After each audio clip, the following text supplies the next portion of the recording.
Item ಯಾವುದೇ ಇರಲಿ try ಮಾಡಿ ಆಚಿ ಚಿಕನ್ ಮಸಾಲಾ. ಆಚಿ ಚಿಕನ್ ಮಸಾಲಾ ಅಂದ್ರೆ ಈ ಗ್ರಹಣದ ಸಂದರ್ಭದಲ್ಲಿ ದರ್ಬೆಯನ್ನು ನಾವು ಬಳಸಬೇಕು ಅಂತ, ಈ ದರ್ಬೆಯ ಮಹತ್ವ ಏನು ಅಂತ? ದೇವದಾನವರ ಒಂದು ಸಂದರ್ಭದಲ್ಲಿ ಮಥನ, ಸಮುದ್ರ ಮಥನ ಆಗುತ್ತೆ ಅಲ್ವಾ?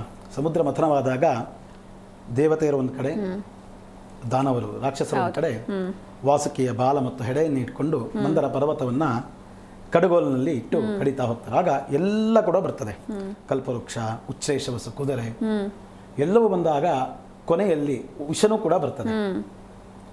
ಆನಂತರ ಅಮೃತವನ್ನ ಇಟ್ಕೊಂಡು ಧನ್ವಂತರಿ ಬರ್ತಾನೆ. ಓಂ ನಮೋ ಭಗವತೆ ಧನ್ವಂತರೇ ಅಮೃತ ಕಲಶಹಸ್ತಾಯ ಸರ್ವಾಮಜ ವಿನಾಶನಾಯ ತ್ರೈಲೋಕ್ಯನಾಥಾಯ ವಿಷ್ಣವೇ ಸ್ವಾಹ.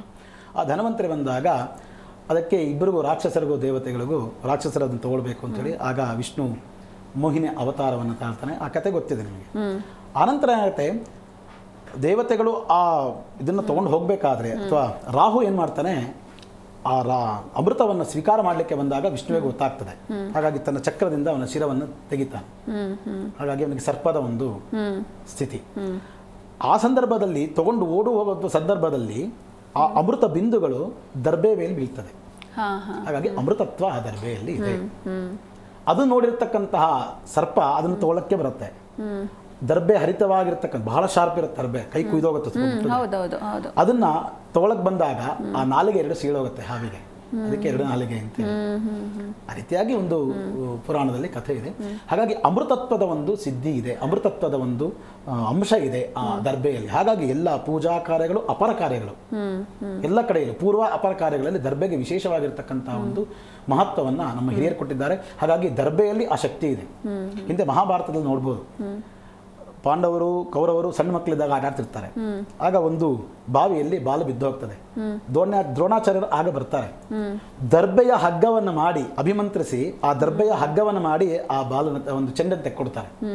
ಅಂದ್ರೆ ದರ್ಬೆಗೆ ಒಂದು ಅಭಿಮಂತ್ರಣೆ ಮಾಡಿ ಆ ಶಕ್ತಿಯನ್ನ, ಅಂದ್ರೆ ಯೂನಿವರ್ಸಲ್ ಪವರ್, ವಿಶ್ವ ಚೈತನ್ಯ ಶಕ್ತಿಯನ್ನ ತನ್ನ ಕಡೆಗೆ ಎಳ್ಕೊಳ್ಳುವಂತಹ ಒಂದು ಶಕ್ತಿ ಆ ದರ್ಬೆಗಿದೆ.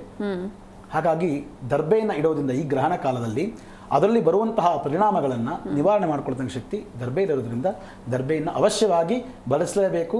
ಪೂಜೆಯಲ್ಲಿ ಬಳಸ್ತೀವಿ, ಹಾಗಾಗಿ ಇದರಲ್ಲಿ ಬಳಸೋದ್ರಿಂದ ಏನೂ ತಪ್ಪಿಲ್ಲ, ಹಾಗೆ ಬಳಸಲೇಬೇಕು. ಮತ್ತೆ ದರ್ಬೆ ಸಿಗದೆ ಇದ್ರೆ ಗರಿಕೆಗೂ ಕೂಡ ಅಷ್ಟೇ ಶಕ್ತಿ ಇದೆ. ಗರಿಕೆಯಲ್ಲೂ ಅಮೃತ ಇದೆ. ಹಾಗಾಗಿ ದೂರ್ವಾ ರಸವನ್ನು ನಾವು ತಗೊಳ್ತೀವಿ.